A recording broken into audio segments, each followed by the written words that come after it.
परम आदरणीय भाइयों, माताओं, बहनों, गंगा अयोध्या धाम से श्री राधे श्याम रामायण की चौपाई है। जब महर्षि विश्वामित्र जी व्याकुल होकर राक्षसों के आतंक से अकुलाकर घबराकर महाराजा दशरथ चक्रवर्ती सम्राट अयोध्या जी उनके सामने जाकर क्या कहते हैं आप लोग सुनिएगा। अगर अच्छा लगे तो कमेंट बॉक्स में बताइएगा। मैं यज्ञ जिस समय करता हूँ, दुख मुझको निश्चर देते हैं। पूजा सामग्री हवन कुंड सब नष्ट भ्रष्ट कर देते हैं।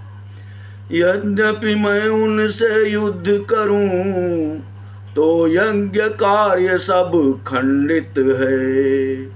फिर धनुहा लेना लड़ूंगा मैं, यह प्रण भी मेरा निश्चित है। फिर धनुहा लेना असुरों के अत्याचारों से अकुलाया घबराया हूँ मैं।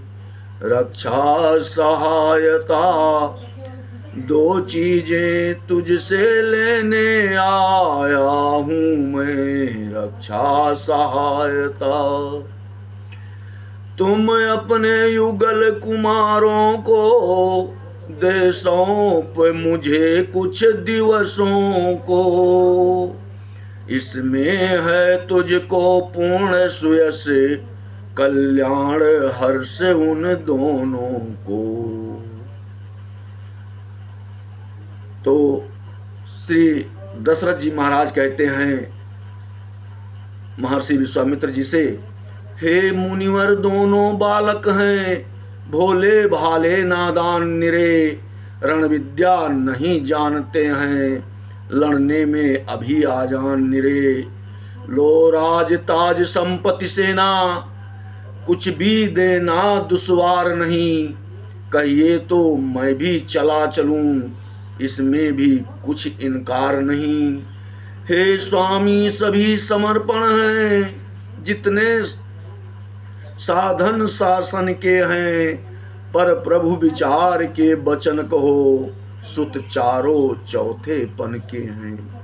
वैसे तो चारों ही मेरी बूढ़ी आंखों के तारे हैं, पर राम और लक्ष्मण दोनों प्राणों से ज्यादा प्यारे हैं। फिर राम सदा सुख धाम मेरा, कब उसका विरह गंवारा है। जब घर का वही चांदनी है, जीवन का वही सहारा है। फिर विश्वामित्र जी क्रोधित हो जाते हैं, नाराज हो जाते हैं, बहुत ही क्रोध में आकर कहते हैं, दशरथ तुझ जैसे ज्ञानी को इतनी बच्चों की ममता है। जा चुकी जवानी दीवानी, फिर भी माया में भ्रमता है। उपकार संत का करने में इतनी विलंब इतनी अड़चन, कुछ दिवस को उनको देने में इतनी बातें इतनी उलझन। यदि आज विष्णु से कहता मैं, तो चल देते छोड़ गरुण वाहन। यदि शंकर से विनती करता, हिल जाता उनका भी आसन।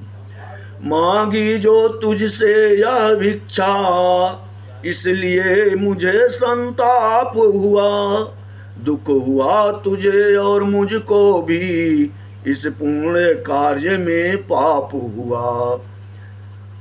इसके बाद महर्षि वशिष्ठ जी राजा दशरथ जी को समझाते हैं, बताते हैं, यह योगी राज कहते हैं, तू किसी बात की सोच न कर। यह बड़े विचार शील मुनि है, तू किसी बात की सोच न कर। यह तेरे जुगल कुमारों को रण विद्या धर्म सिखाएंगे। फरजंद दुचंद वहाँ होकर आनंद सहित घर आएंगे। जय श्री सीताराम, जय श्री अयोध्या जी महाराज।